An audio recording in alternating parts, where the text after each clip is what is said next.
Bueno, muy buenas tardes a todos. En nombre de Ayebba y JUNEP les doy la bienvenida a esta capacitación pedagógica sobre un tema que nos preocupa y nos ocupa a todos los que trabajamos en educación, que es la alfabetización de nuestros niños y nuestros jóvenes. Así que por ello hemos convocado en el día de hoy a la doctora Vanessa de Mier, que en breve la voy a presentar.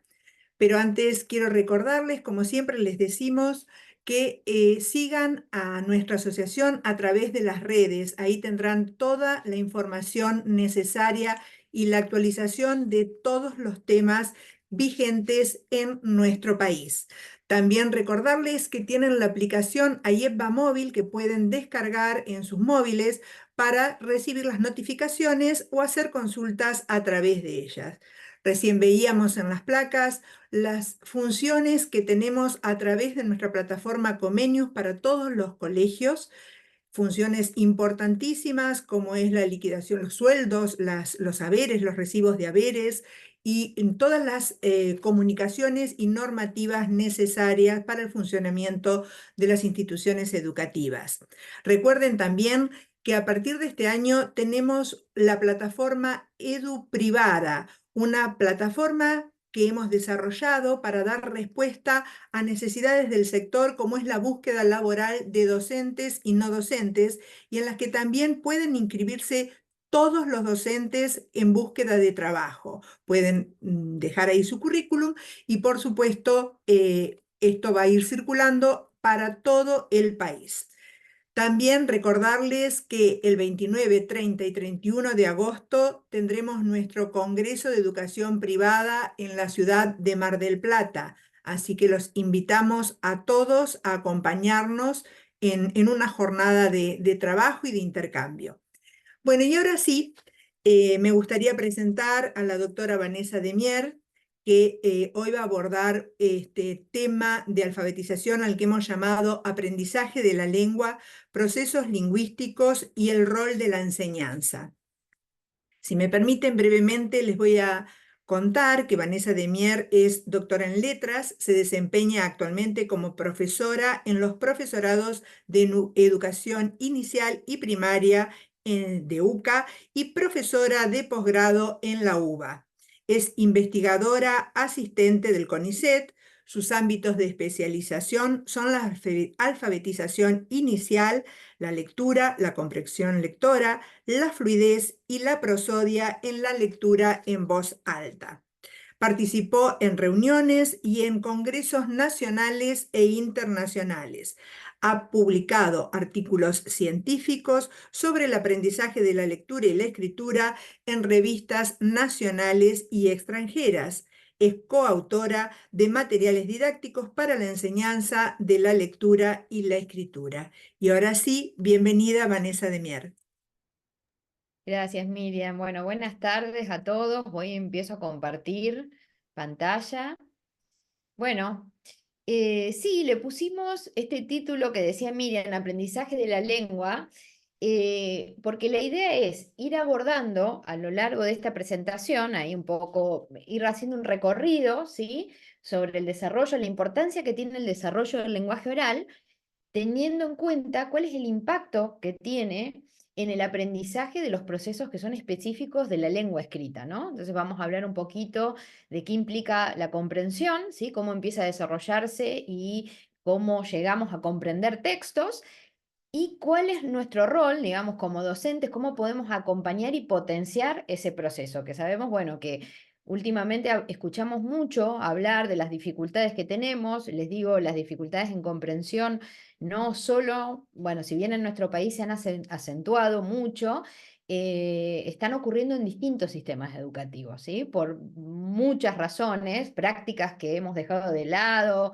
¿sí? Algunas estrategias que dejamos de implementar, recursos tecnológicos que incorporamos y que tal vez no resultaron tan eficientes, bueno, pero la idea es ir viendo, planteando desde el marco cognitivo, que es desde el que yo trabajo, qué implican estos procesos y por qué es importante atender a cada uno de ellos y cómo se interrelacionan entre sí, porque eso me parece que es por ahí lo importante de entender la problemática que estamos abordando, ¿sí? Que hay una interrelación entre factores que empiezan fundamentalmente con el desarrollo del lenguaje oral y a veces lo perdemos de vista. Bueno, entonces, para empezar, a ver, perdón, que no veo, acá está el cursor para pasar.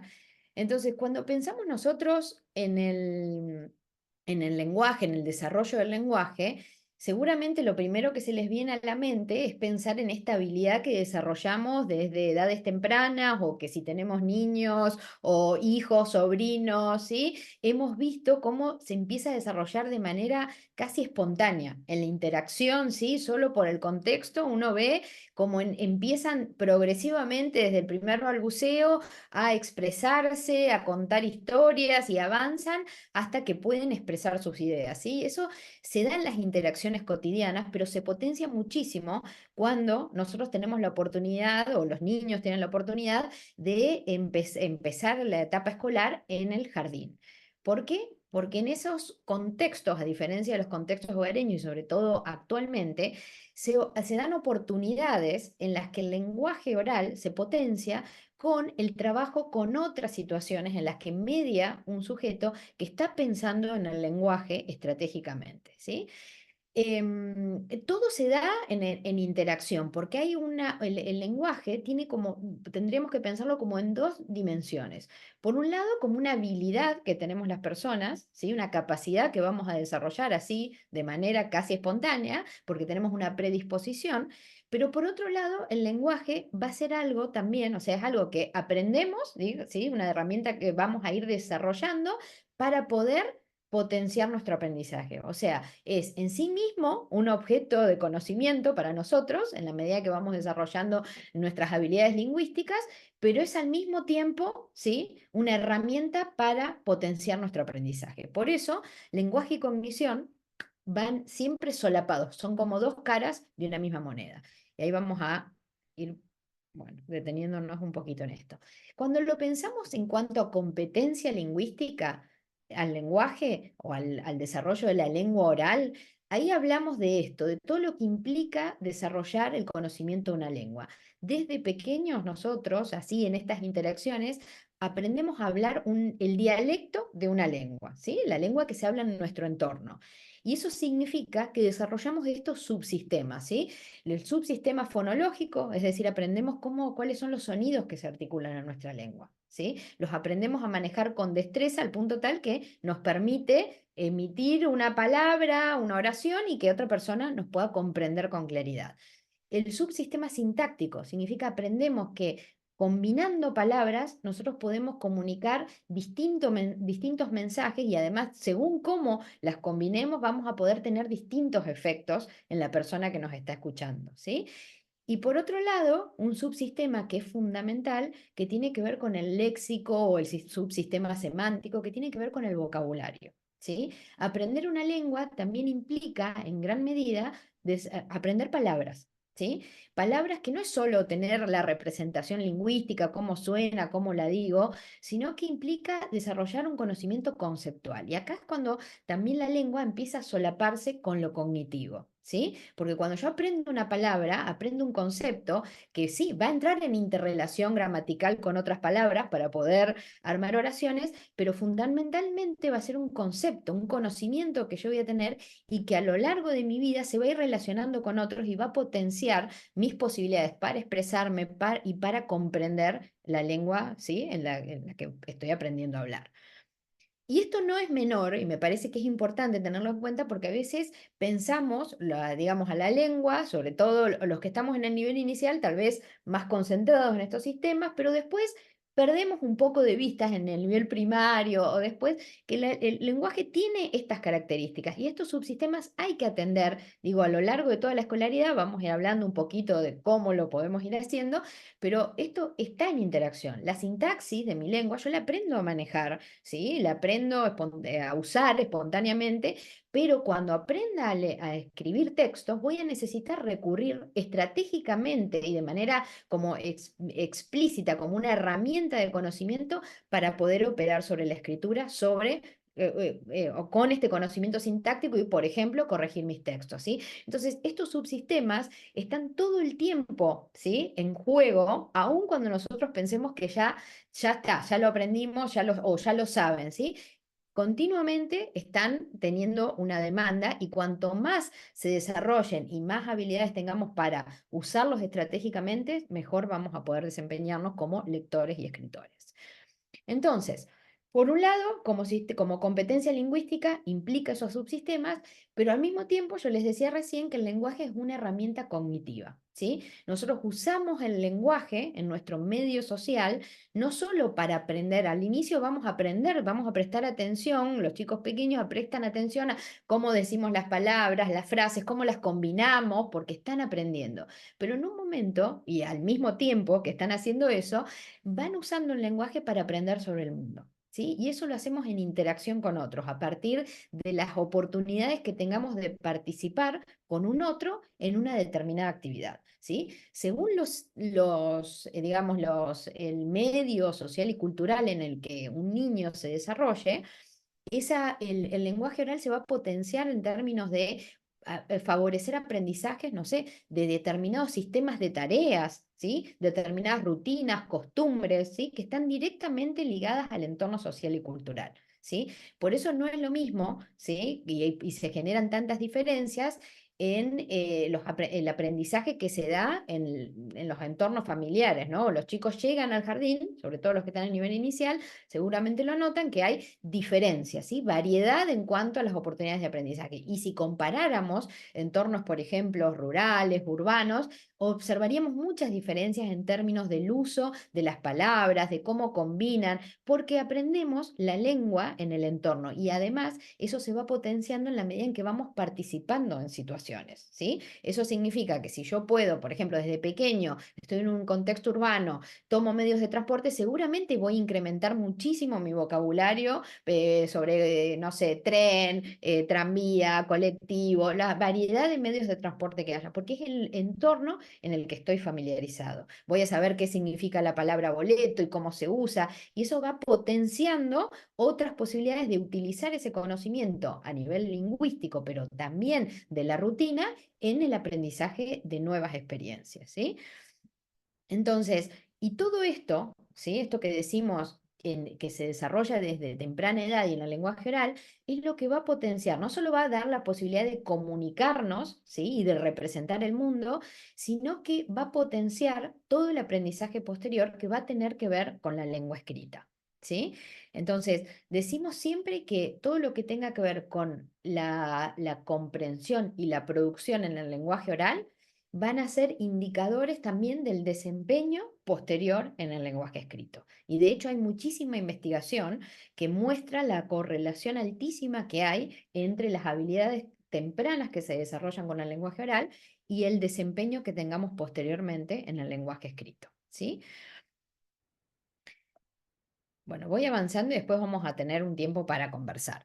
Entonces, yo les decía, todo esto se da en una matriz, una matriz de interacción, ¿sí? Nosotros no es que aprendemos solos, ¿sí? No es que aprendemos esta herramienta y a usar esta herramienta solos. Lo hacemos en interacción con otros. Entonces, el eje, ¿sí? Del aprendizaje tiene que ver con esto, con que es una construcción en colaboración. Todo lo que se desarrolle, tanto a nivel lingüístico como a nivel cognitivo, va a tener que ver con esas oportunidades que tenga de participar con otro más experimentado en esas tareas. Particularmente en el caso del lenguaje, ¿sí? O de la lengua oral y la lengua escrita, va a tener que ver fundamentalmente con las experiencias que tenga, por ejemplo, leyendo cuentos, participando con alguien que me lea cuentos, escribiendo, aunque no escriba, pero trabajando con el docente, vamos dictando y colaborando en la producción de un texto, ¿sí? Cuando estoy hablando y quiero expresar una historia, que alguien pueda ayudarme y andamiar ese proceso. Por eso hablamos de que es una construcción en colaboración, ¿sí? Es un aprendizaje que se hace con un otro que tiene una experiencia y que me puede ir guiando en ese aprendizaje. Y eso es el eje, ¿sí? Con el cual voy a ir también proponiendo cómo podemos pensar o sea, la intervención en el aula, ¿sí? Cómo podemos pensar nuestro rol en la enseñanza de la lengua materna.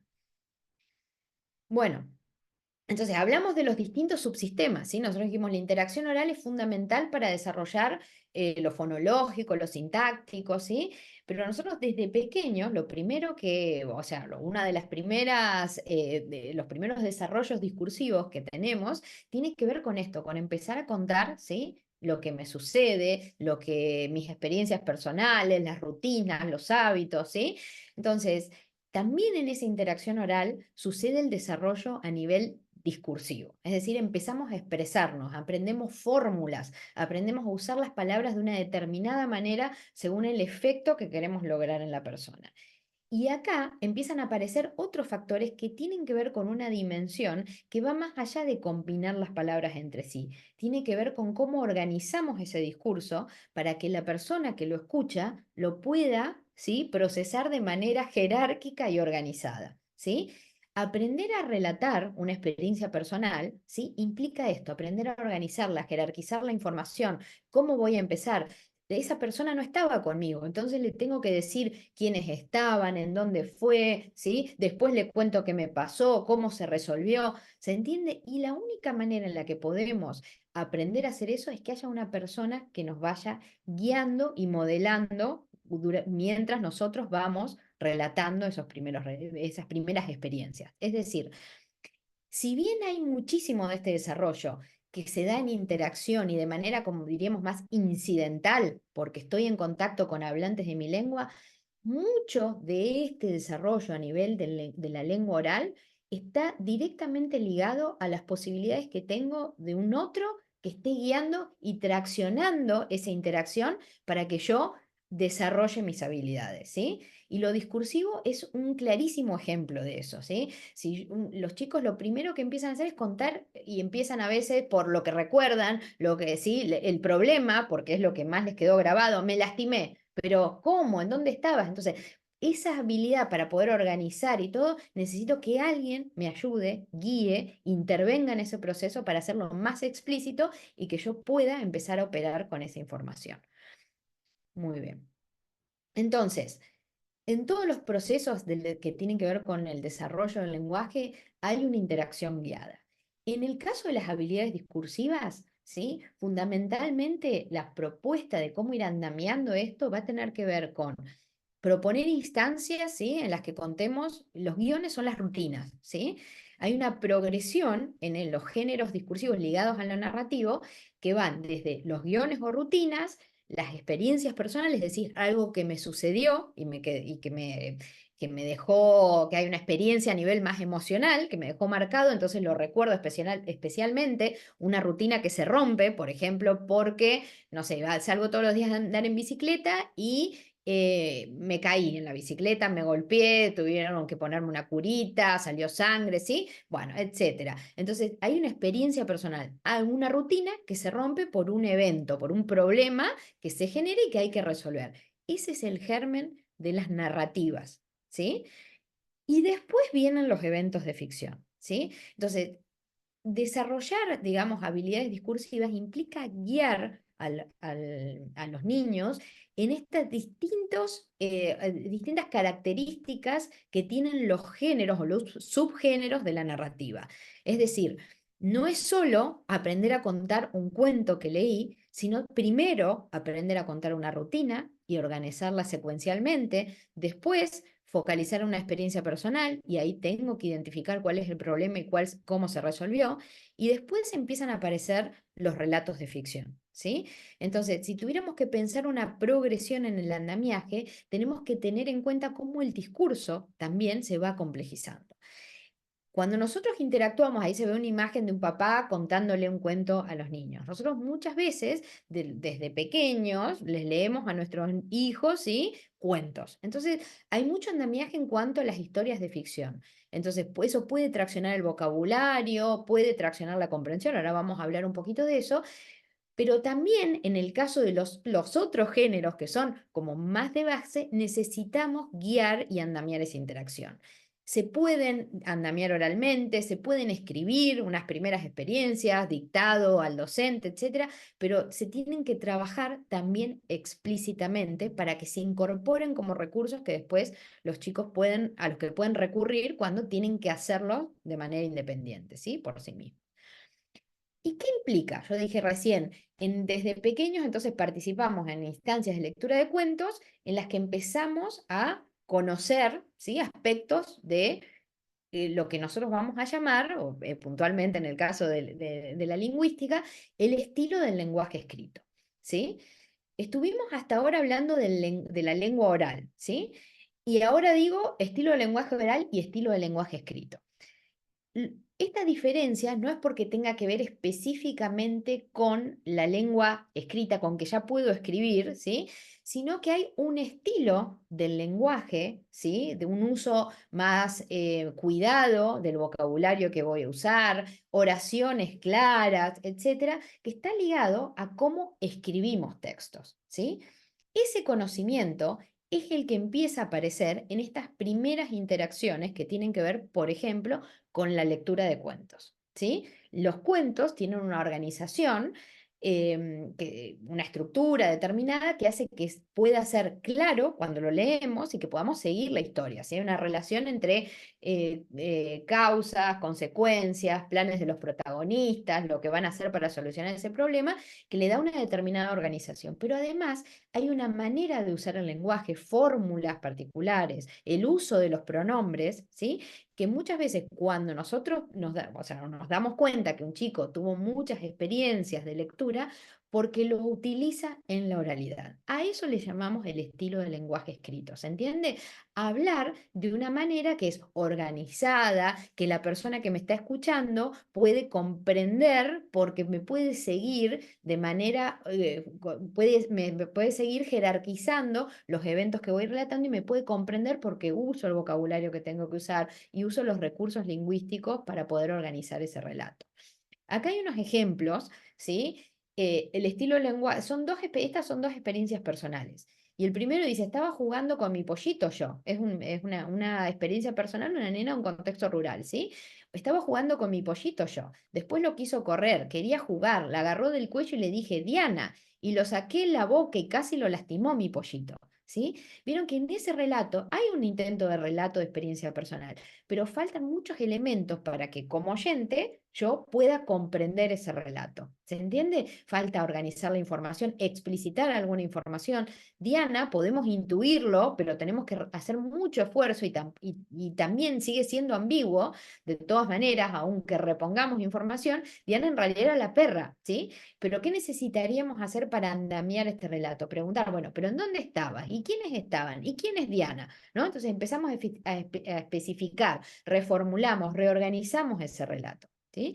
Miren el otro es un relato escrito de uno de los programas que hicimos nosotras, pero miren la diferencia, ¿no?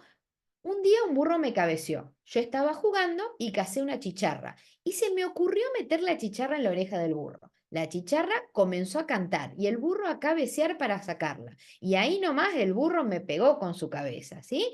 Entonces, es un relato que está basado en una experiencia personal que cuenta uno de los chicos, pero ven cómo se ve la diferencia en la organización, el uso de los recursos. En el primero me pierdo como oyente. En el segundo, si estoy escuchando este relato, puedo seguir el hilo, puedo comprender lo que le sucedió con claridad, dónde estaba, qué le sucedió, cómo se resolvió, bueno, cuál fue la travesura que hizo y qué le pasó por haber hecho eso, ¿sí? Entonces, cuando en estas primeras interacciones, que nosotros decimos todo esto que se va desarrollando desde la lengua oral, empieza a aparecer mucho de los recursos que van a volver a aparecer cuando empecemos de manera como autónoma a relacionarnos con la lengua escrita, es decir, a leer y escribir. Entonces, por eso es fundamental estas primeras experiencias y el trabajo andamiando cada uno de los procesos que tienen que ver con el lenguaje oral. Bueno, me podría detener muchísimo en estos dos ejemplos porque aparece el uso del vocabulario, las estructuras sintácticas, pero es como para que vayamos viendo las distintas, digamos, las distintas variables que tenemos que tener en cuenta cuando pensamos en enseñar la lengua, ¿sí?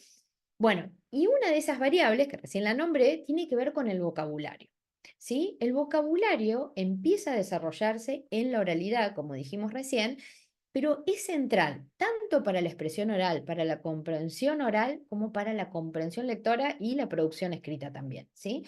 Es como el ladrillito, la base sobre la cual se van a sentar todos los procesos. ¿Por qué? Porque es lo que les explicaba cuando empezamos a hablar, tiene un rol determinante porque cuando yo desarrollo o incorporo una palabra nueva, incorporo un concepto nuevo. ¿Sí? Cuando nosotros hablamos del léxico mental o del desarrollo léxico, estamos hablando no solo de una representación lingüística, o sea, de cómo suena o cómo se escribe una palabra, sino también de un concepto que yo voy a relacionar con otros, por oposición, por analogía, ¿sí? Porque se refieren a una determinada problemática, diferentes relaciones, conexiones que yo voy a poder hacer entre esos conceptos. ¿Y por qué es importante? Porque sobre ese conocimiento previo yo voy a poder sostener otros conocimientos que van a ir potenciando mis posibilidades de continuar aprendiendo, ¿sí? Entonces, el vocabulario también es una variable que se tiene que atender explícitamente desde las instancias iniciales y sostener a lo largo de toda la escolaridad, ¿no? En primaria, secundaria, en la universidad también, porque estamos todo el tiempo incorporando vocabulario o conceptos nuevos. ¿Y qué tiene de particular y por qué digo que tenemos que atender de manera explícita al vocabulario? Porque conocer una palabra, ¿sí? Implica atender a dos dimensiones. Por un lado, ¿sí? Ampliar el vocabulario tiene que ver con ampliar el repertorio, o sea, conocer más palabras. Cuanto más palabras yo tenga en mi lengua, más posibilidades de relaciones entre ellas, más posibilidades de expresarme, de usar vocabulario específico de acuerdo al tema que esté, con el que esté, al que me quiera referir. Pero además de tener esa cantidad de palabras, yo necesito conocer en profundidad las palabras, ¿sí? ¿Qué implica conocer en profundidad? Saber cómo usarlas, ¿sí? La única manera que yo tenga disponible el vocabulario, vieron que a veces tal vez escucharon distinguir en vocabulario receptivo, productivo, bueno, tiene que ver con esto. Yo puedo tener disponible una palabra para usarla cuando yo sé cómo se usa, el concepto específico al que puede referir y cómo se va a conectar con otras palabras, las posiciones sintácticas que puede ocupar, los cambios morfológicos que pueden tener. Ese conocimiento al principio va a ser implícito. ¿Sí? No vamos a aprender las reglas morfológicas, después sí vamos a reflexionar sobre eso y es muy importante hacerlo, ¿sí? En segundo ciclo de primaria y en secundario. Pero al principio es un conocimiento muy ligado al uso, ¿sí? Y para eso necesitamos generar oportunidades en las que las palabras vuelvan a usarse, ¿sí? No es suficiente con que yo lea o escuche una palabra una vez, necesito que esa persona que está andamiando el proceso me dé la posibilidad de usarla, de volver a usarla volviendo a contar la historia que escuchamos, o hablar sobre el tema que estuvimos hablando, o en otros contextos nuevos. Recuperar la palabra, volver a verla. Si ya estamos escribiendo, volver a escribirla, ¿sí? Necesitamos usarla para conocerla en profundidad. Muy bien. Y ahí viene, entonces, yo recién decía, el vocabulario, vamos yendo de un aspecto a otro, y vamos a ver después cómo todo esto entra en relación, pero el vocabulario es como este ladrillito, yo les decía recién, sobre el cual vamos a sostener los distintos procesos lingüísticos. Uno de ellos, y que va a ser uno de los más importantes, tiene que ver con la comprensión. Como les decía al inicio, yo trabajo desde modelos, desde la psicolingüística, psicología cognitiva, ¿sí? Algunos aportes de las neurociencias. Entonces, desde estos paradigmas o desde esta perspectiva, cuando nosotros definimos a la comprensión, la definimos como un proceso cognitivo, ¿sí? Que implica, esto que ven ahí escrito, construir una representación o un modelo mental, ¿sí? De las relaciones que hay entre los eventos, las acciones, lo que se esté contando, los conceptos a los que se esté refiriendo un discurso o un texto. En esa modelo o representación mental, ahora vamos a ir hablando un poquito más en detalle de eso, yo necesito integrar todos mis conocimientos del mundo. para poder comprender, así sea algo que yo esté escuchando o algo que voy a leer, yo necesito tener disponible todos mis conocimientos y habilidades. Es una tarea altamente demandante a nivel cognitivo y lingüístico, ¿sí? O sea, tiene estas dos dimensiones de las que hablábamos al inicio del lenguaje. Y para poner un ejemplo y ser más clara, bueno, no sé si conocen la canción, a mí me gusta siempre tomar algún recurso un poco que es nada, que tiene que ver más con nuestra tarea de la docencia. No sé si conocen esta canción, que es la del Mamboretá, que es de Canticuénticos, ¿sí? Es una canción infantil muy conocida. Bueno, por ahí si quieren escriban en el chat, comenten, después lo recuperamos, pero esta canción trata justamente de ¿sí? El Mamboretá. ¿Sí? Que no sé si ahí, bueno, nadie pone, pero si no sé si todos saben, el mamboretá, ¿sí? ¿A qué refiere? A ver si alguien escribe por ahí en el chat y si no lo vamos a ver, ahora vamos a ver el ejemplo. Al A ver si grillo, alguien la dicen conoce. acá. Al oso ¿Cómo? hormiguero, dicen otros. Bueno, a ver. Acá se disputan entre el grillo y el oso hormiguero. Ah, bueno.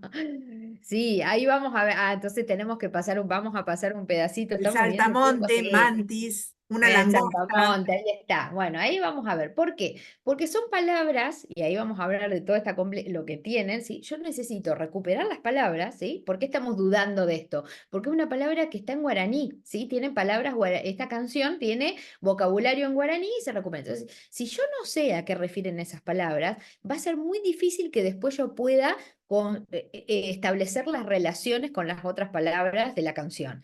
Pero además hay un conocimiento que está operando de base en esta canción que le agrega complejidad a la tarea. Miren, vamos a escuchar un pedacito, a ver en la próxima, acá está, vamos a escucharlo. Les voy a contar de un mamboreta que pasó confiado por la puerta del hormiguero.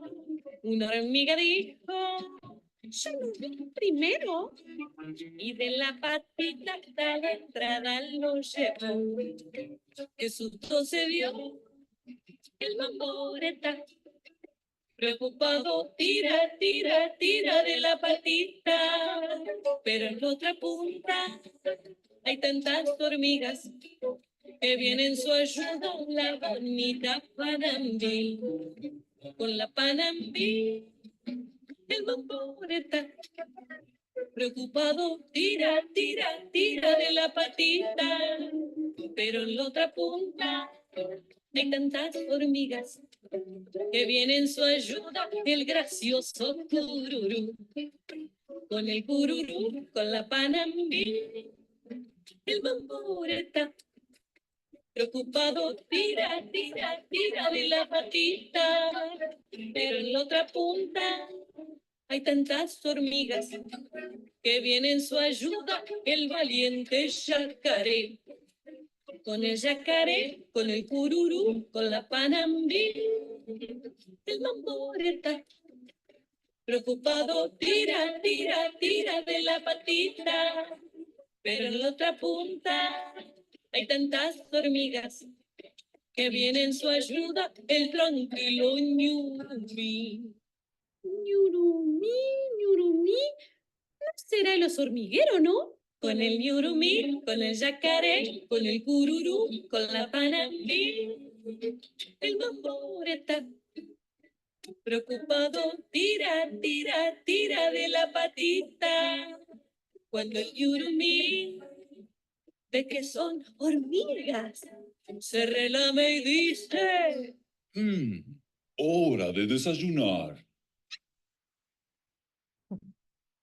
les voy a contar de un mamboreta que pasó confiado por la puerta del hormiguero con el ñurumí como compañero, pero las hormigas no salieron ni amigas.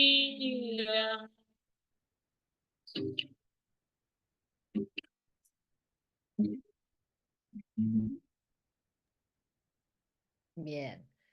Bueno, creo que no hace falta ahora, creo que tal vez quedó mucho más claro qué implica en lo que tiene de particular este grupo de música que maneja muy bien todos los recursos, porque vieron que era lo que yo les preguntaba, si uno no conoce qué es el ñurumí, qué es el mamboretá, el cururú, es muy difícil, ¿sí?, establecer relaciones entre esas palabras. Muchas veces las dificultades en la comprensión tienen que ver con eso. Si yo no logro ponerle un significado a las palabras, es muy difícil que pueda comprender las ideas, porque lo que vamos haciendo a medida que comprendemos es procesar las palabras, establecer relaciones entre ellas y hacer procesos de abstracción. No es que nosotros memorizamos todo tal cual está en la canción, sino que nos vamos quedando con esta idea general de lo que quiso decir esa historia, ¿sí? Con la linealidad, los eventos que se fueron sucediendo y cómo fueron sucediendo, ¿sí? Si yo ahora les preguntara a ustedes o les pidiera que contaran en voz alta o que escribieran de qué se trata esta canción, ustedes seguramente usarían algo del vocabulario que estaba ahí, pero muchos no usarían ñurumí, mamboretá, ¿sí?, yacaré, van a usar otras palabras, pero van a expresar la idea general porque pudieron formar una representación mental de ese texto. Pero además del vocabulario, que también es un conocimiento que se tiene que activar, o sea, que tiene que estar disponible para poder procesar la información, nosotros cuando estamos para poder construir esta representación mental, es decir, almacenar esta idea de lo que quiere decir ese texto, nosotros vamos relacionando, ¿sí?, esas oraciones, perdón, las palabras entre sí y haciendo procesos de abstracción en las oraciones y a veces reponiendo información. A eso le llamamos hacer inferencias, ¿sí? Los textos, ¿sí?, al igual que esta canción, no dicen todo explícitamente. En esta canción, si yo les preguntara a ustedes, ¿por qué, ¿sí?, las hormigas, dice al final, las hormigas no salieron ni a mirar, ¿sí? La manera que tenemos de responder esas preguntas es hacer una inferencia, ¿sí? Elaborar una inferencia, es decir, relacionar la información de todo lo que se contó en esa historia con mi conocimiento previo. Sabemos, ¿sí? Bueno, pero para eso antes tengo que haber accedido al significado de las palabras, ¿sí? Sabemos que el oso hormiguero come hormigas, ¿sí? Entonces las hormigas salieron espantadas. Cada vez que pasa el mamboretá con su amigo ahora el oso hormiguero, ninguna hormiga ni se anima a salir del hormiguero, ¿sí? Entonces, la única manera que podemos establecer esa relación es reponiendo una información que es de conocimiento de mundo. Yo necesito saber que el oso hormiguero, ¿sí?, come hormigas. Necesito saber qué es el oso hormiguero, cuáles son sus hábitos alimenticios, ¿sí?, para poder establecer esa relación y entender qué se está diciendo al final de la canción, ¿sí? Entonces, no es solo el conocimiento del vocabulario, sino el conocimiento del mundo el que entra en juego cuando comprendemos y tenemos que formar esta representación de lo que quiso decir el autor o, ¿sí?, o lo que se está transmitiendo, la información que esté dando ese texto. Esto era una canción, ¿sí? Y es como un texto más narrativo, pero con los textos expositivos, en la medida que nosotros o tenemos que aprender a partir de una clase que escuchamos, o tenemos que aprender a partir de un texto expositivo, todos estos recursos, digamos, se ven altamente demandados, ¿sí? Porque los textos expositivos usan muchísimo vocabulario específico, como en esta canción, ¿sí? Entonces, muchas veces, cuando los chicos se enfrentan por primera vez a tener que leer un texto expositivo, empiezan estas demandas, ¿sí? Por más que seamos muy buenos leyendo cuentos y hayamos leído un montón de historias previamente, seamos buenos lectores, el texto, ¿sí?, genera una demanda tan grande a mis habilidades que yo puedo sentir que me genera una dificultad, ¿sí? Entonces, eso también son procesos que tenemos que ir mediando, ¿sí? Que tenemos que ir andamiando y a los que tenemos que prestar atención. En un texto, entonces, vamos a preparar una lectura, vamos a escuchar algo. ¿En dónde están las dificultades? ¿Son las palabras? ¿Es el conocimiento previo? ¿Hay que integrar y relacionar información?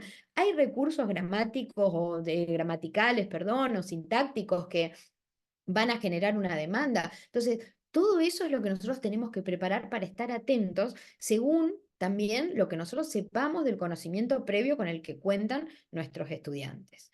Y todo esto, ven que nosotros recién estuvimos hablando del proceso de comprensión a partir de una canción. Estos procesos se pueden empezar a andamiar con la lengua oral, o sea, desde la oralidad, y van a tener un impacto muy grande cuando los chicos empiecen a desempeñarse de manera independiente en la lectura y la escritura. Por eso decimos que,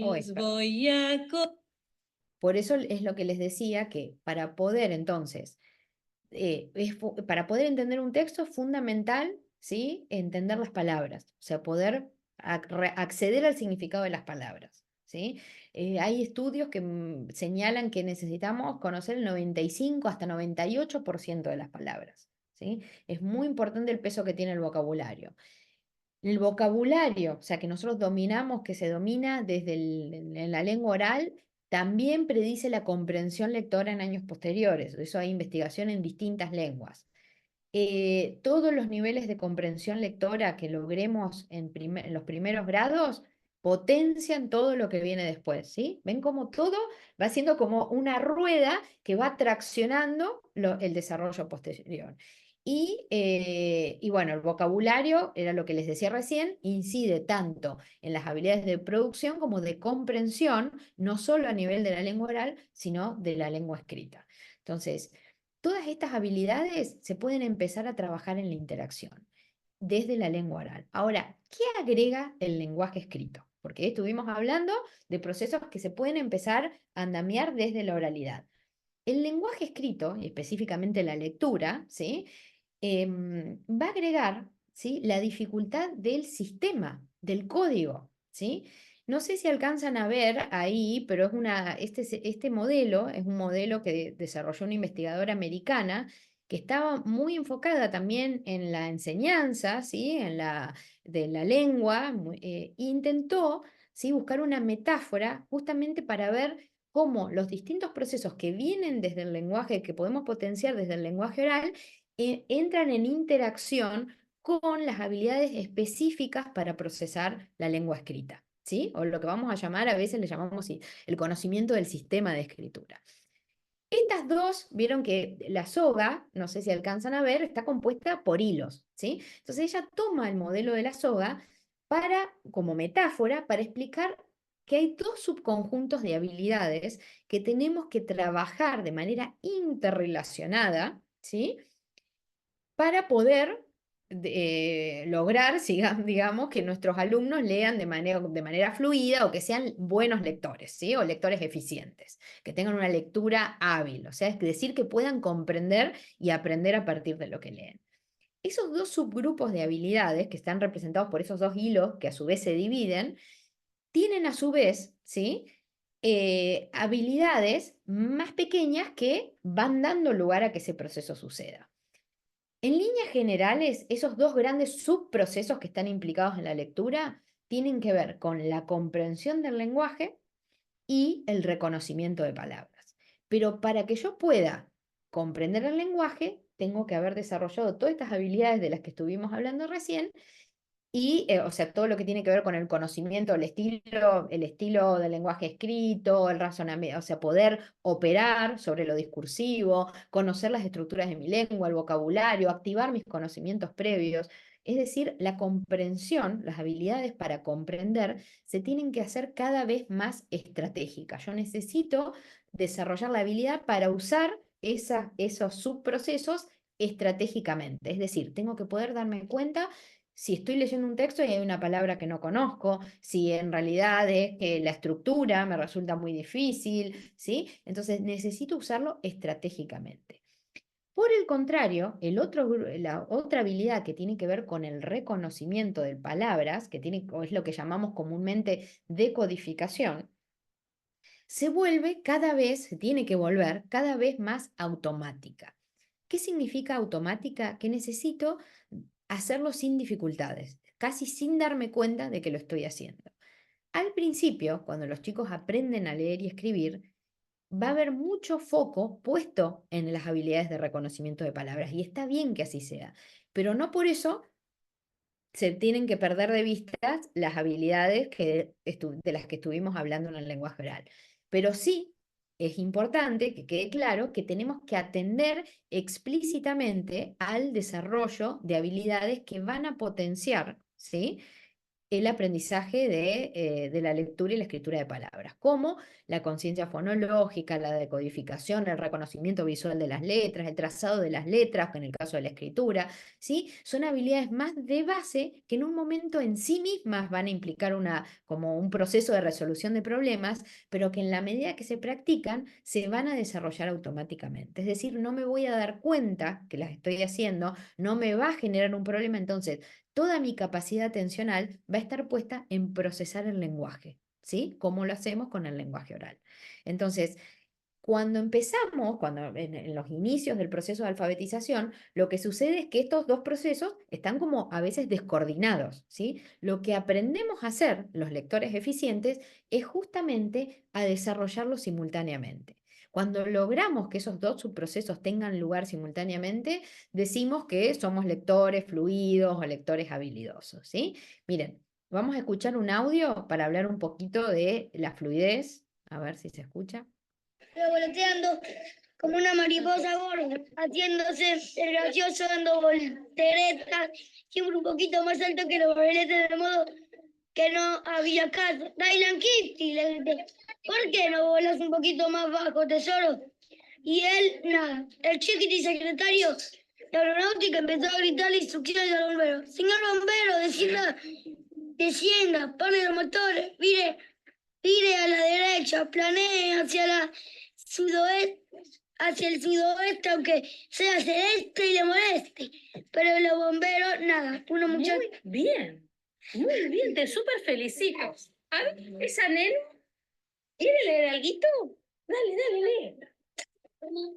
Lo que quieras, vos querés leer este, podés leer este, lo que vos quieras.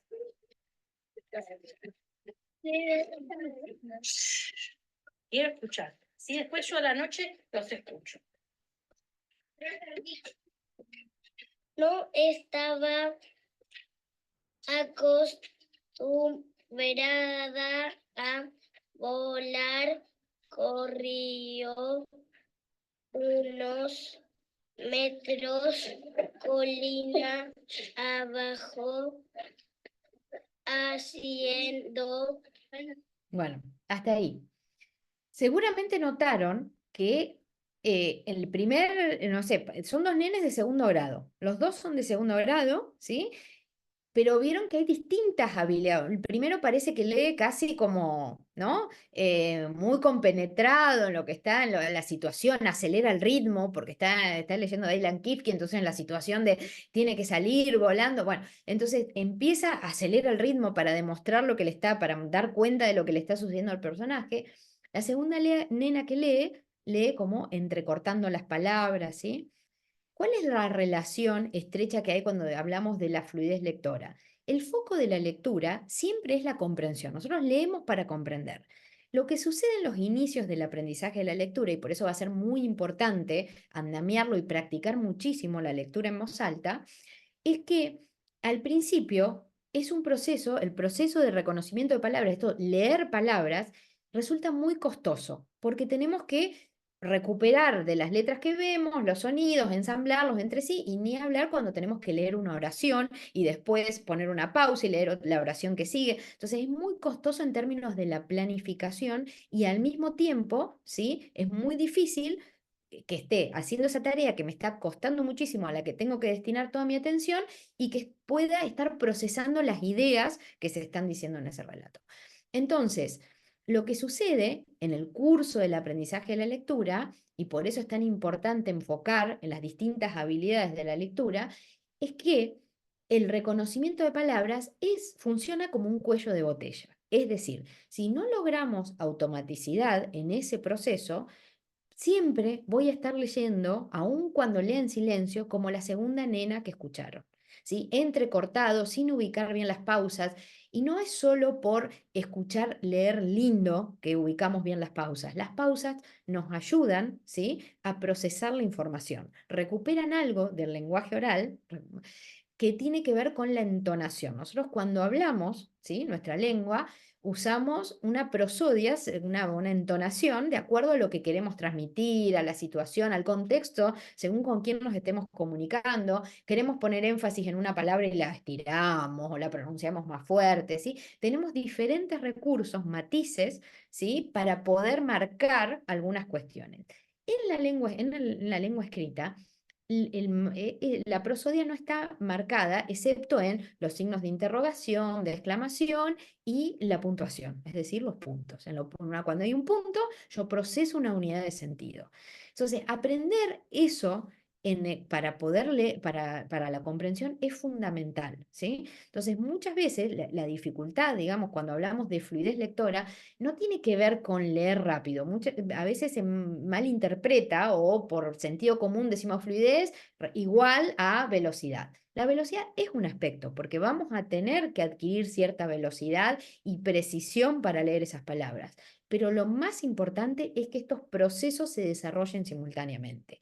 Si yo leo entrecortado palabras o me resulta muy difícil leer las palabras, seguramente la comprensión se va a ver afectada, ¿sí? Porque toda mi atención va a estar en leer las palabras. Y esto no es menor porque muchas de las dificultades que vemos a veces en la comprensión lectora están ligadas a que hay procesos de base, esto que decimos del reconocimiento de palabras, que no se terminaron de desarrollar, ¿sí? Y acá es donde el lenguaje oral y el lenguaje escrito entran en juego y se potencian entre sí, ¿sí? Si yo tengo una dificultad para procesar la lengua escrita, va a manifestarse en una dificultad también, ¿sí? Para poder comprender lo que estoy leyendo. Muy bien, y de eso se trata la fluidez lectora. Entonces, cuando hablamos de fluidez, y por eso es importante considerarla, digamos, en la enseñanza explícitamente, decimos que es importante por esto. Cuando nosotros aprendemos desde edades tempranas o nos podemos desempeñar leyendo textos y entendiendo lo que quiere decir esa historia, nuestro aprendizaje y nuestras experiencias con el lenguaje escrito se potencian. Por el contrario, cuando hay dificultades o no logramos leer de manera fluida textos, lo que sucede es que cada vez queremos leer menos porque a nadie le gusta hacer una actividad para la que no se siente, digamos, que tiene los recursos o las habilidades, es frustrante. Entonces, a eso se le llama en educación, esto lo formuló un investigador americano que investigó durante mucho tiempo, siguió hasta trayectorias escolares, etcétera, que se llama Stanovich, y lo llamó el efecto Mateo, por la parábola de la Biblia, haciendo referencia a esto. No sé si alcanzan a ver ahí, pero hay dos flechas, ¿sí? Una que dice lectores fluidos y lectores no fluidos, y la brecha, o sea, la diferencia entre esas dos líneas se hace cada vez más grande, ¿sí?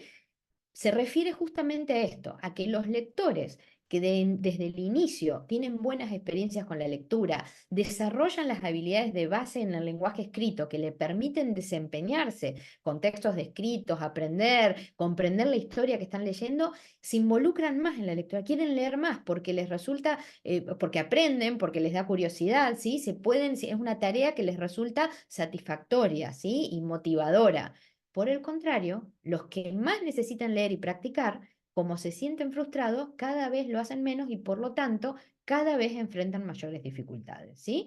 Y esto es muchas veces lo que explica algunas de las cuestiones que vemos cuando hablamos de las dificultades para comprender en secundario, en la universidad, etcétera, ¿sí? Hay dificultades que no tienen que ver específicamente con entender un texto expositivo, sino que a veces son mucho más de base y están operando o sea, sacando la motivación y por lo tanto generando pocas situaciones en las que estén leyendo textos, que es lo que más necesitamos para poder aprender a leer. Bueno, y acá un poco para ir entonces, si decimos que todo esto es importante, ¿cómo hacemos para andamiarlo? En el lenguaje escrito, en el lenguaje oral, perdón, hablamos muchísimo sobre la importancia que tiene la interacción, ¿sí? Cómo podemos ir guiando a partir del diálogo, de la interacción. Con la lengua escrita va a suceder lo mismo. Necesitamos generar instancias de práctica, o sea, de leer los textos y de darle un lugar, ¿sí? Muy grande a la interacción y a la lectura en voz alta, específicamente cuando hablamos de la comprensión. ¿Por qué la lectura en voz alta y por qué la práctica? Porque necesitamos primero generar motivación y confianza en la tarea, ¿sí? No tiene sentido leer un texto y que salga más o menos, sino lo practicamos para que salga bien, ¿sí? Para poder leerlo y para poder comprenderlo. Pero además lo tenemos que hacer en voz alta. En voz alta, porque la lectura en voz alta nos permite a nosotros modelar el proceso, presentarnos como un modelo de lectores, y esto es a lo largo de todos los niveles educativos, desde el nivel inicial, primer ciclo de primaria, segundo ciclo, secundario y hasta en la universidad. Cuando nosotros podemos leer un texto a otro y andamiar las dificultades que puede tener, nos presentamos como un modelo de lo que hace un lector activo, ¿sí? Pero por otro lado, sobre todo cuando están aprendiendo a leer, la lectura en voz alta por parte de los chicos genera, primero, la posibilidad de que nosotros podamos diagnosticar qué dificultad está teniendo. ¿Sí? Es una palabra, le cuesta leer, es porque o no conoce esta palabra, le cuesta leerla, porque es una palabra nueva, es una palabra poco familiar, hay una estructura muy larga, estamos leyendo, ¿sí? Entonces podemos darnos cuenta de lo que está sucediendo, no está reconociendo los signos de puntuación, ¿sí? Lee a toda velocidad y no hay puntos en el texto. Entonces, eso va a incidir en la comprensión, porque no va a poder ir haciendo los cortes que necesitamos para ir procesando la información. Entonces, el trabajo con la lectura también requiere práctica y sistematicidad, ¿sí? ¿Cuál es la situación por excelencia? Lo mismo que dijimos con el lenguaje oral, los libros, ¿sí? Leer. Pero cuando leemos en voz alta, esto que yo les decía, presentarnos como modelos, no hacerlo em, eh, sin interrupciones, sino al contrario, generar un diálogo. Sostener la lectura en una interacción, porque eso es lo que hacemos los lectores para comprender los textos, ¿sí? Vemos el título, vemos la tapa, activamos conocimientos, lo pensamos, ¿sí? Ya hay algo, hay mucha información que tienen los cuentos, sobre todo, ¿sí? Con las ilustraciones. Entonces hay muchísima información que yo puedo activar, conocimientos previos que puedo activar en ese diálogo. Durante la lectura, ¿sí? También ser estratégico para hacer algunas pausas y poder recuperar lo que estamos, relacionar la información, hacer esto que estuvimos haciendo recién cuando escuchamos la canción. Y después de leer, es fundamental volver a hablar sobre lo que leímos, ¿sí?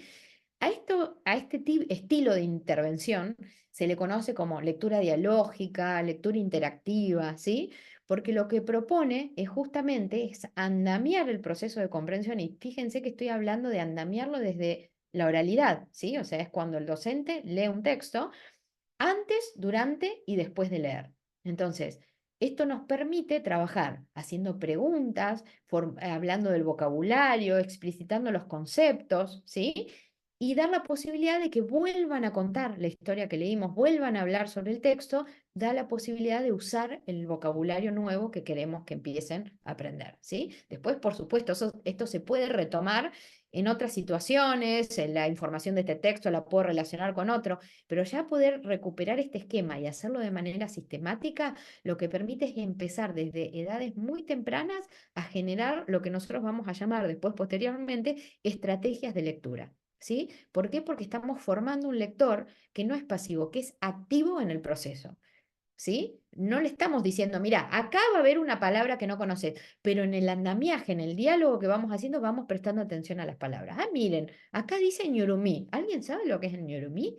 ¿Sí? Paramos en esa palabra. A ver, vamos a buscar. ¿Sí? La información que yo encontré es esta, y hablamos sobre el ñurumí. Entonces, esas posibilidades de interactuar, de hablar, de volver a usar el vocabulario, de recuperar la cadena de eventos, lo que permite es andamiar todo el proceso de comprensión desde la oralidad. Entonces, ¿cuál es la propuesta siempre que estemos pensando enseñar lengua?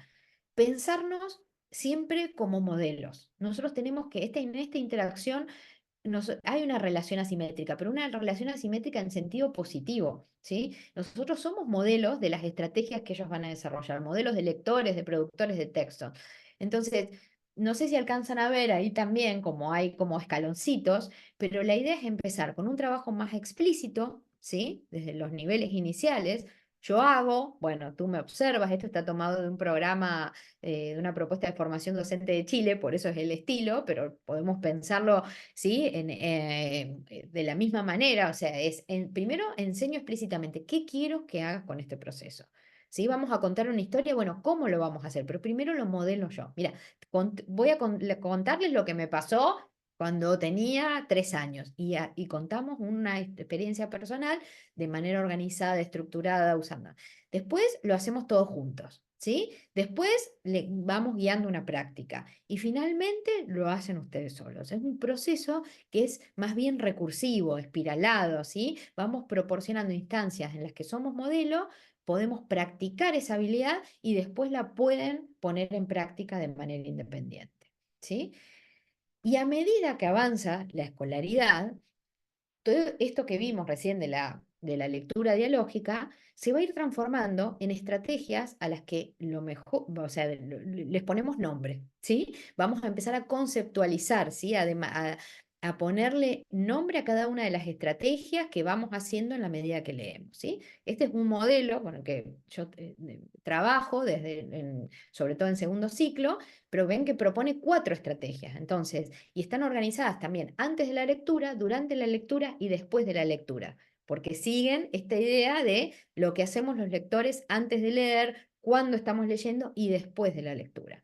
Entonces, antes de la lectura activamos el tema. Durante la lectura tengo que identificar las dificultades y resolverlas. Yo no puedo avanzar en la lectura de un texto si tengo dificultades. Recupero las ideas centrales. Cuando hablamos de jerarquizar la información e identificar las ideas centrales de un tema, ¿sí? Las ubico, las vuelvo a explicar, las anoto, ¿sí? Lo hacemos explícito al trabajo con los textos. Y finalmente, después de que leí ese texto, hice todo ese trabajo, lo repaso, vuelvo a hablar, hablo con mi compañero, preparo, ¿sí? Hago algo con ese conocimiento, ¿sí? Estas estrategias se vuelven como declarativas, las explicitamos. Cuando hacemos esto, lo que sucede es que los chicos las incorporan y después las pueden usar y las tienen disponibles cuando tienen que aprender, no solo en lengua, digamos, como en el área de lengua, sino que esto es transversal a todas las áreas. De hecho, sería ideal que pudiéramos trabajarlo de esta manera, no solo en lengua, sino en naturales, en sociales, porque es lo que hacemos para poder aprender a partir de los textos, ¿sí? Aplicamos estrategias como lectores activos. Muy bien. Muchas problemáticas, pero era para darles un panorama, ¿sí? En líneas generales, mi idea es que se queden con esta idea. Todos estos procesos, ¿sí? Requieren enseñanza y un andamiaje, ¿sí? Sistemático, tanto de las habilidades de la lengua oral como de la lengua escrita. Necesitamos estar atentos a esos procesos como docentes. Todo lo que hagamos desde el nivel inicial y el desarrollo del vocabulario, las habilidades en la lengua oral, potencian lo que va a suceder después con el lenguaje oral, ¿sí?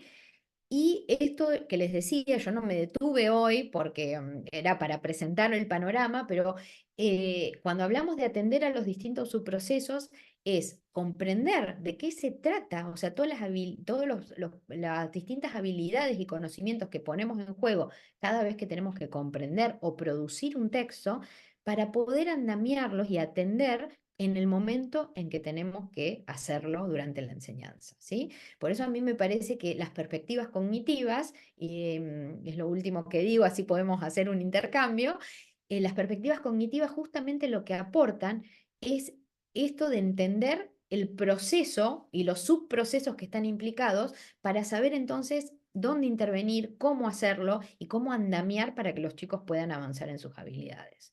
Bueno, y muchas gracias. Ahí les dejo, en ese QR pueden acceder a una infografía que yo hice para mis materias de lectura dialógica, por si les sirven, y después, si no, me pueden pedir material, etcétera, en caso de que estén interesados, pero bueno, quería compartirlos con ustedes. Miriam, estuve Bueno, bárbara con el tiempo, no lo puedo pero creer. muy Sí. bien, no te tuve que decir nada, yo te iba a ¿Viste? avisar, Bueno, pero perfecto. estamos muy bien con el tiempo. No, bueno, muchas gracias. Vane, Sí. acá Estela Maris dice, es un fenómeno por el cual quienes ingresan con mayores conocimientos distan de aquellos lectores no fluidos y la brecha se hace más grande si no se estimula. Y acá Sí. me gustaría pararme un poquitito en la problemática que por ahí hay en el nivel secundario, ¿no?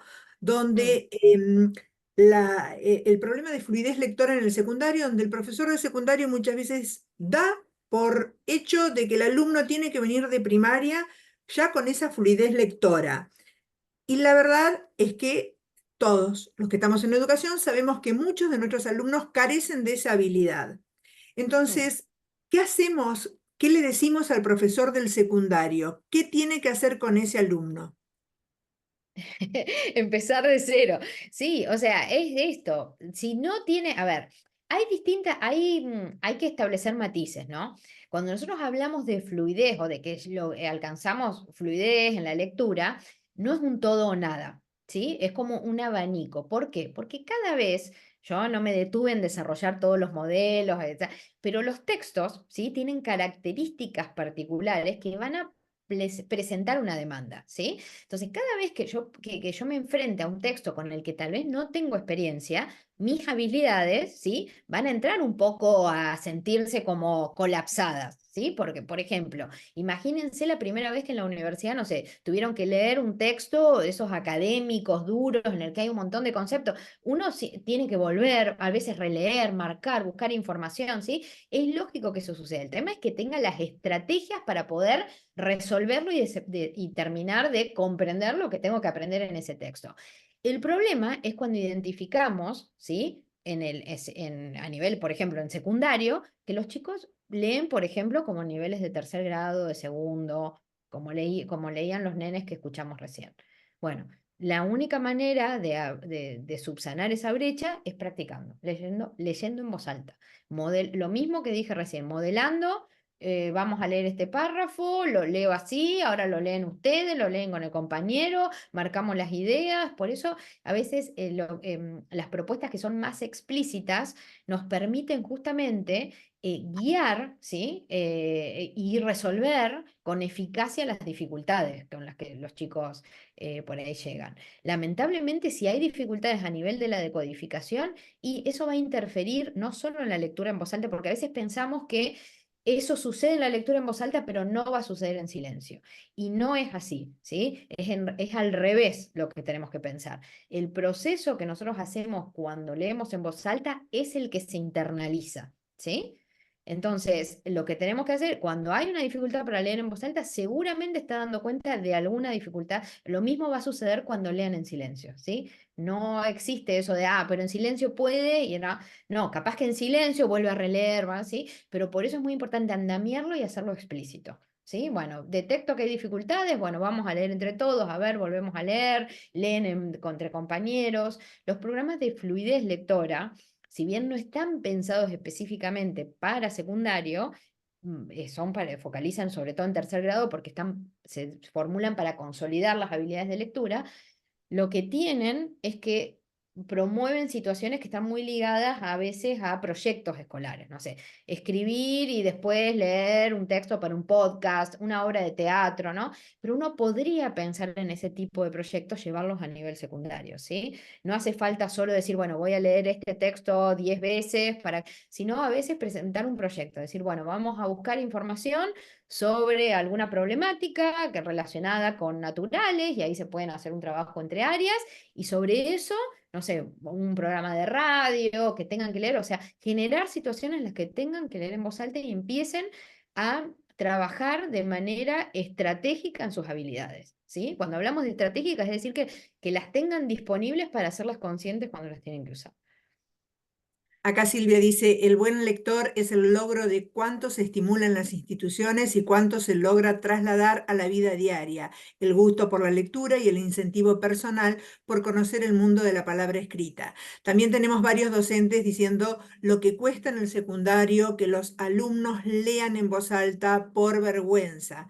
Viste que Bueno. generalmente en las aulas siempre son uno o dos los que leen, toman la posta porque saben que leen bien, y el resto como que se mantiene al margen, ¿no? Sí, por eso les digo, por ahí hacer teatro leído, ¿no? Empezar con ese tipo de, prepararlo antes, porque ahí, bueno, sí, son dificultades, o sea, como son dificultades ligadas también a prácticas que se fueron como consolidando muchísimo en el sistema escolar. Lectura en voz alta se hace muy poco en la primaria. No sé si acá hay maestros de primaria, pero se dejó de hacer también por eso, porque a veces creemos que se estigmatiza, pero en realidad también esto está ligado a pensar la educación de otra manera, ¿no? Pensar la educación es, para aprender vamos a confundirnos, y ponernos nosotros también en ese modelo. A veces, por eso les decía, proponernos como modelo, a ver, esta palabra no la entiendo, a ver, busquemos información, pero esta frase les queda clara porque a mí no, ¿no? Así, hacer esas preguntas y hacerlo oralmente para demostrar qué hacemos, no es que nosotros leemos, listo, perfecto, ya entendí, y me quedo con una fotografía del texto y te la vuelvo. No, nosotros también como lectores enfrentamos dificultades. Entonces, esto de preparar antes el texto, ver qué dificultades pueden llegar a tener para hacer ese modelado, me parece que es fundamental. Y el tema de la falta de motivación, esto de la vergüenza, todo, ir trabajándolo, o sea, no digo, o sea, la sobreexposición no va a hacer que pierdan esa vergüenza. Entonces, por ahí con un proyecto de teatro leído, algo que puedan, entonces va dando lugar que lo preparen de a dos, ¿no? Hacer este tipo que, bueno, en lengua perfectamente lo podemos hacer, ¿no? Como dar lugar a estas prácticas que vuelven a poner la lectura en voz alta en juego y nos permiten a nosotros ir andamiando esos otros procesos que sabemos que van a sostener la lectura en silencio. Acá también dice, Irene dice, justamente por eso es importante conocer los procesos que no siempre son acordes a la edad cronológica. El problema debería abordarse en el nivel primario, pero si no ocurrió, Sí. hay que hacerlo en secundario también. Después acá hablan de docentes motivadores que contagien el placer por la lectura. Algunos han puesto en algún comentario, los docentes tampoco leen. Bueno, sí, tenemos que volver a leer. Por eso les digo, es esto, mostrarnos, a veces decimos, lo mismo que vieron que muchas veces se pone foco en la familia, bueno, pero en la casa no lee, pero ¿y nosotros? Por eso, a veces metemos un montón de contenidos y nos olvidamos de esto, de prácticas que son esenciales. Nos proponemos, vamos a leer, primero, miren, voy a leer, no hace falta elegir un texto larguísimo. Cuando trabajamos habilidades, sobre todo estrategias de lectura o todo lo que puede ser con un texto breve, siempre y cuando tenga ciertas características que me permitan abordar estas dificultades. No sé, vocabulario que sé que va a ser más demandante, que haya un problema, que tengan que inferir información, relacionarla entre sí, ¿sí? Entonces, podemos, y si lo hacemos de manera sistemática, vamos andamiando el proceso, ¿sí? Y tampoco, cuando hablo de sistemático es eso, es que tenga una regularidad, que yo lo haga una vez al año no tiene sentido. Lo que tiene impacto es cuando yo a esa práctica la puedo sostener. 2 veces por semana vamos a leer de esta manera, voy a modelar, voy a andamiar y voy a explicar las estrategias, ¿sí? Las hago explícitas, las trabajamos, le ponemos nombre, hacemos el cuadro, vuelven ellos a leer, ¿sí? Pero necesitamos regularidad. Una sola vez los chicos no les va a generar digamos, una conciencia de los procesos por hacerlo una sola vez. Entonces eso es muy importante. Y hay un tema que recién, no sé, por lo que dijeron, me acordé del tema de atender al proceso, que a veces no es con lo cronológico, sino cómo va teniendo lugar el proceso, que a mí me parece fundamental. Por eso siempre que presento o hablo del aprendizaje y la enseñanza de la lengua, quiero transmitir esta idea, y espero que haya quedado clara, de esto es un proceso que tiene lugar, ¿sí? De manera simultánea, pero en el que tengo que atender a distintas habilidades que van a estar interrelacionadas entre sí.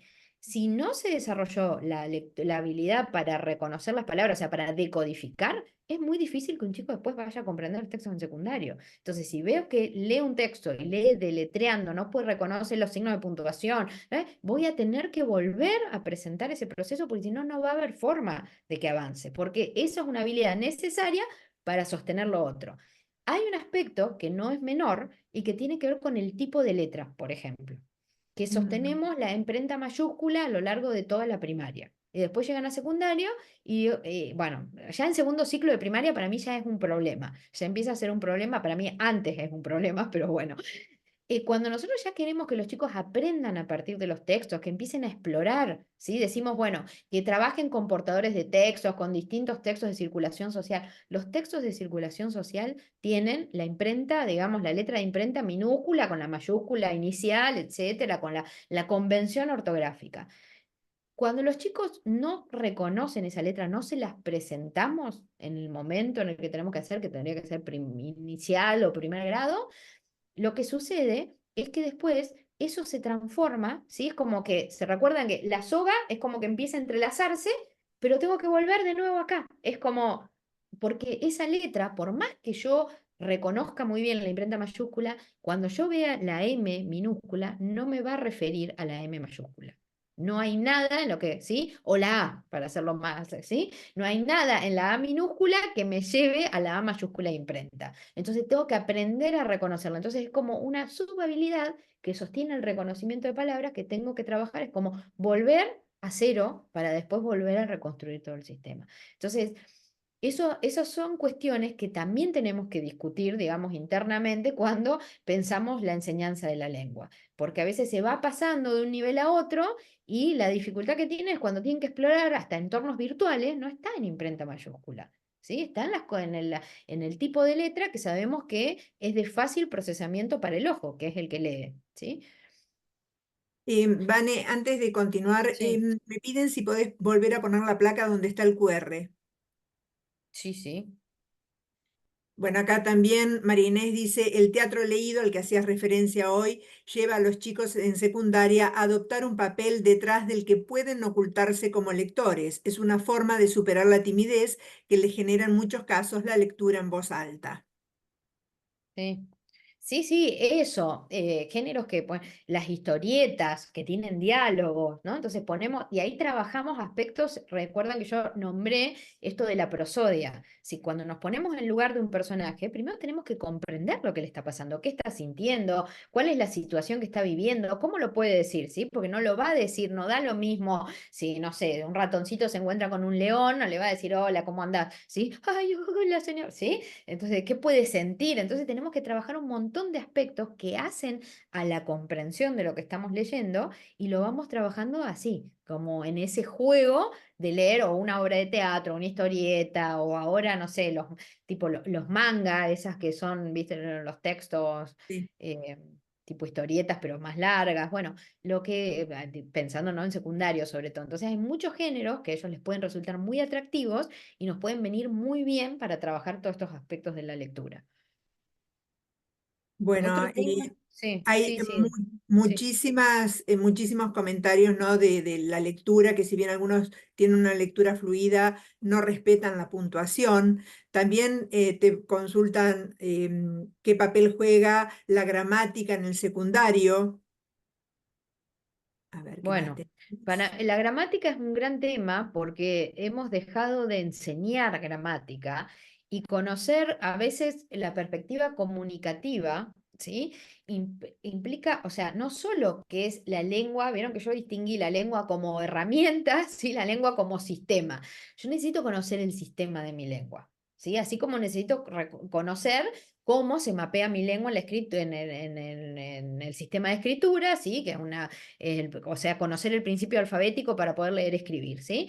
En el caso de la producción de textos y en la comprensión también, pero en la producción sobre todo, la gramática es fundamental, porque la única manera en la que yo puedo usar explícitamente ese conocimiento para, por ejemplo, corregir un texto, variar las estructuras, generar otros efectos, ¿de acuerdo? Es conociendo la sintaxis. ¿Eso significa que vamos a volver a enseñar de memoria? No, no es enseñar de memoria, pero sí reflexionar, ponerle nombre, ver ese recurso, ver cómo funciona. Y a veces necesitamos, sí, extraerlo, verlo, ¿sí? Entonces, bueno, la gramática es un pilar fundamental en la enseñanza de la lengua. Bueno, acá también Andrea aporta que los programas de radio con temas de interés pueden estimular la lectura, ya que son claramente temas que conocen y donde se sienten cómodos, más allá de textos que Sí. se piensen para el grado, curso, etcétera. A ver qué más te puedo pasar.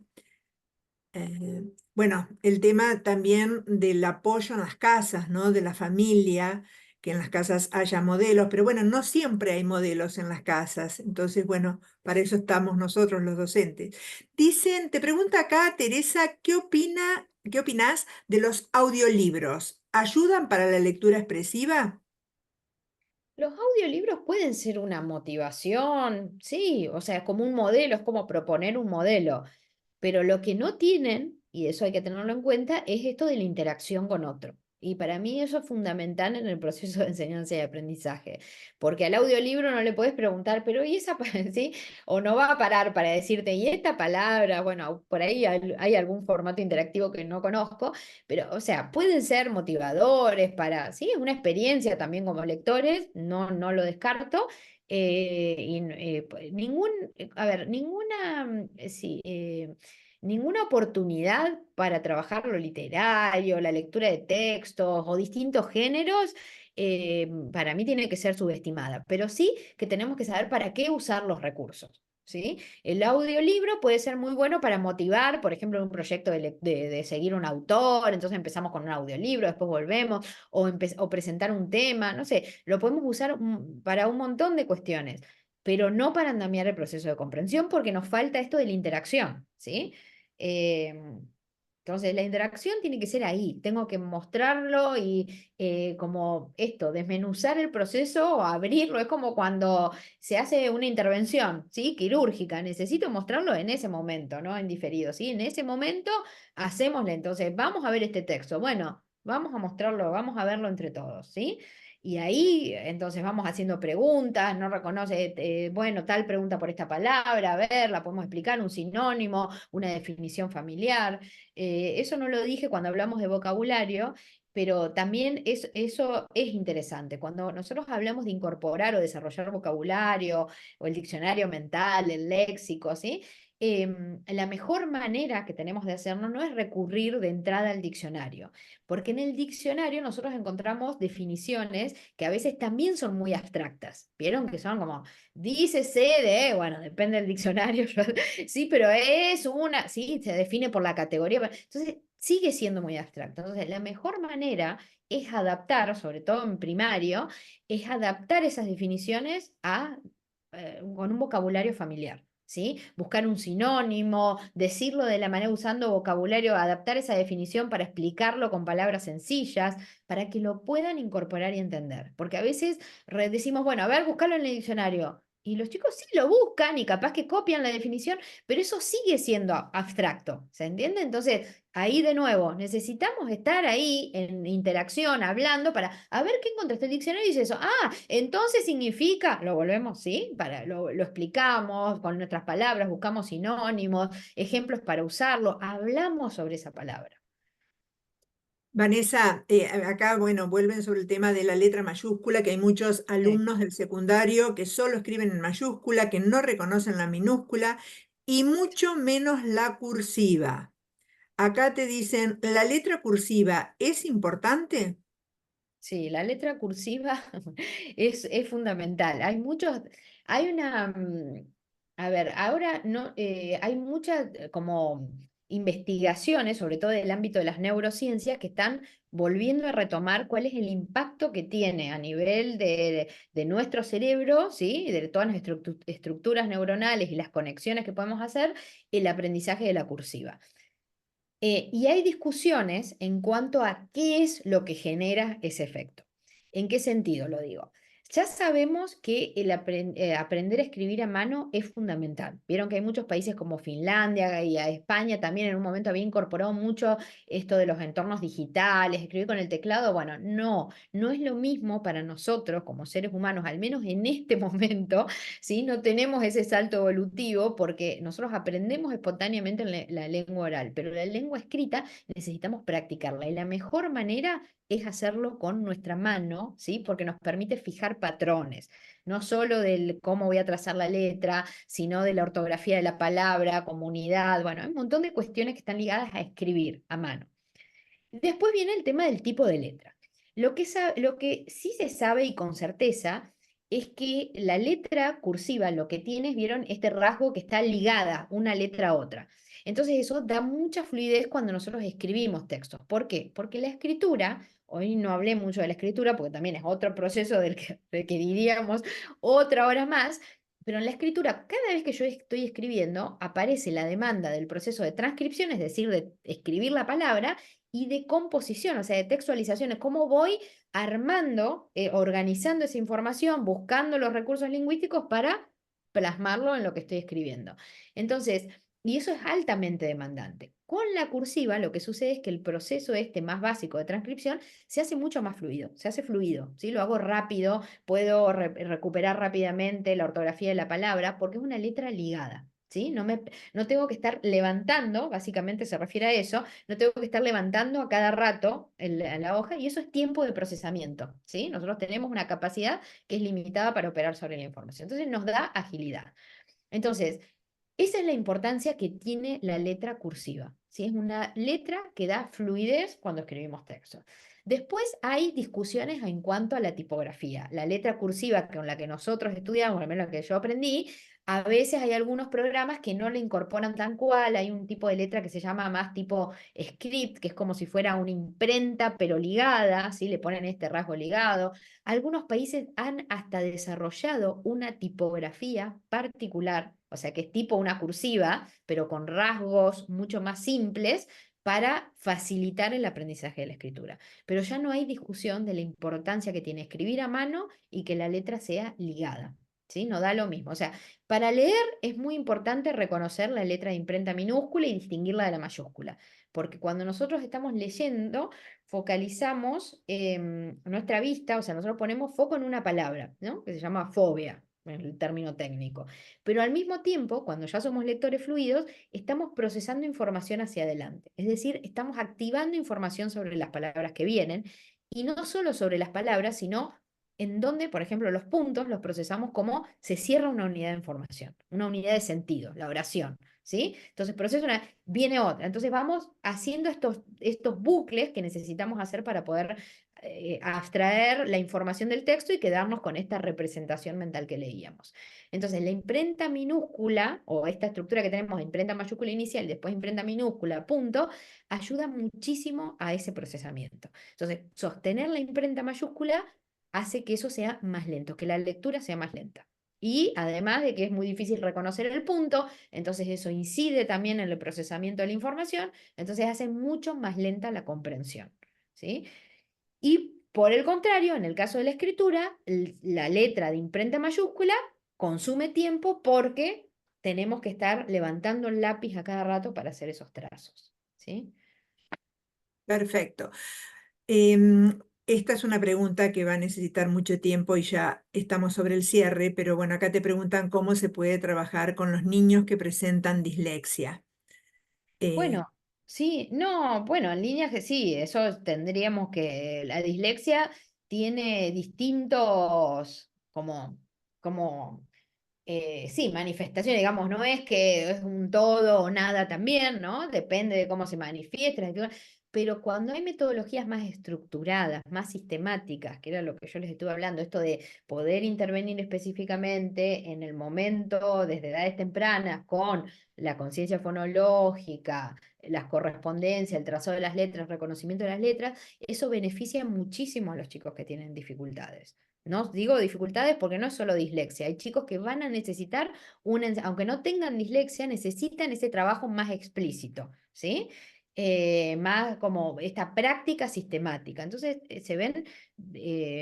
no hay una interferencia entre uno y otro, al contrario, se ven beneficios. Y cuanto antes se haga, mucho mejor.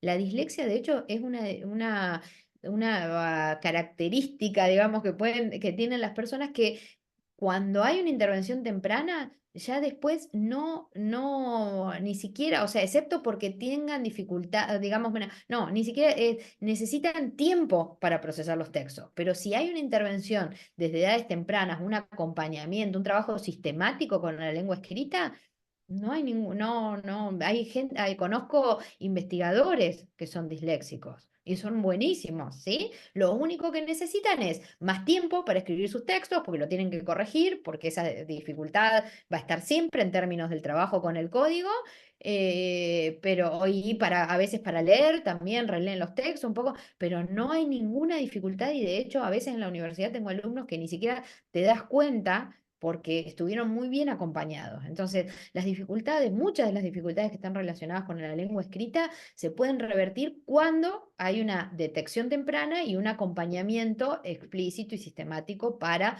trabajar, o sea, desarrollar estrategias justamente que le permitan subsanar esas dificultades. Así que con esto, o sea, digamos, con esta perspectiva de trabajo, no es que es, digamos, excluyente o que no es inclusiva, al contrario, ¿sí? Es mucho más inclusiva que metodologías más globales. Con las metodologías más globales, los chicos tienen que solos ir descubriendo, generando hipótesis para descubrir, romper la palabra. En cambio, hoy yo no me detuve a eso, cómo enseñamos a leer y escribir palabras, pero desde estas metodologías que parten de la psicolingüística, la psicología cognitiva, el proceso es al revés. Vamos a ir andamiando para relacionar los sonidos del lenguaje oral con las letras que los representan. Entonces es muy explícito y sistemático. Vamos desde eso y así vamos andamiando la lectura y la escritura de palabras. Bueno, Vanessa, ya estamos sobre la hora del cierre. Acá mis compañeras del área de capacitaciones ya están programando una capacitación sobre escritura, están a full. Así que, Sí, la bueno, escritura es un tema y no está, y a veces es una variable que, bueno, como es ahora tan notorio la dificultad de comprensión, pero no hay que perderla de vista, porque también ese proceso se tiene que andamiar y trabajar explícitamente. bueno, quiero Bueno, mil ante gracias por la todo. atención. Sí. Sí, sí, acá hay muchísimos agradecimientos en el chat. Quiero felicitar a las casi 400 personas que se sumaron a esta capacitación. Realmente esto marca claramente el profesionalismo de nuestros docentes, lo importante que es la formación docente continua, ¿no? Estos espacios que no solo benefician al docente en su desarrollo personal y profesional, sino que obviamente enriquecen el ambiente de aprendizaje en las aulas. Y agradecerte a vos, Vanessa, por compartir todo tu conocimiento. Creo que ha sido un espacio de intercambio riquísimo. Todo este material lo vamos a compartir a través de mail. Van a recibir todo, igual que la grabación de esta disertación. Y aprovecho para invitarlos el día martes 30 a las 15 horas. Vamos a dar una capacitación sobre WebSAP nivel principiante para las primeras nociones del sistema a cargo de nuestra asesora Claudia Galarza. También el jueves 2 de mayo, uso de Edu Privada, que hoy les mencionaba al principio, ¿no? Este programa precisamente para búsquedas laborales estará a cargo de Ariel Mani y va a ser el jueves 2 de mayo a las 18 horas.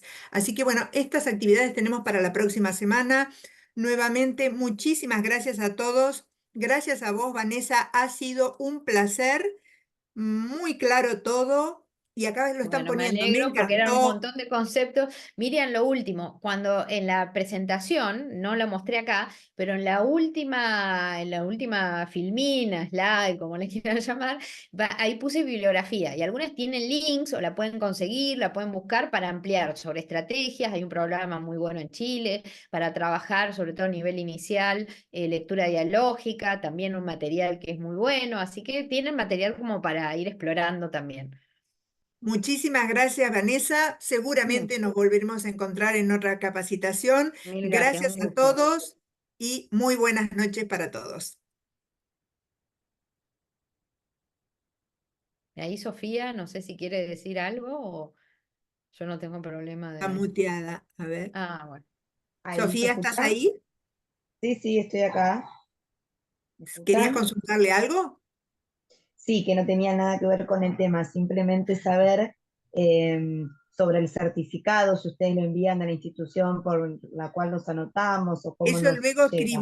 escribí al mail de IEBA, por favor. Perfecto, muchas gracias, muy amable, excelente la no, capacitación. gracias a ustedes. Gracias a Que ustedes. Chao. tengan buen Gracias, fin Vane. de la jornada. Muchas Chao, gracias, muy chao. amable. Hasta luego. Descansen, chao.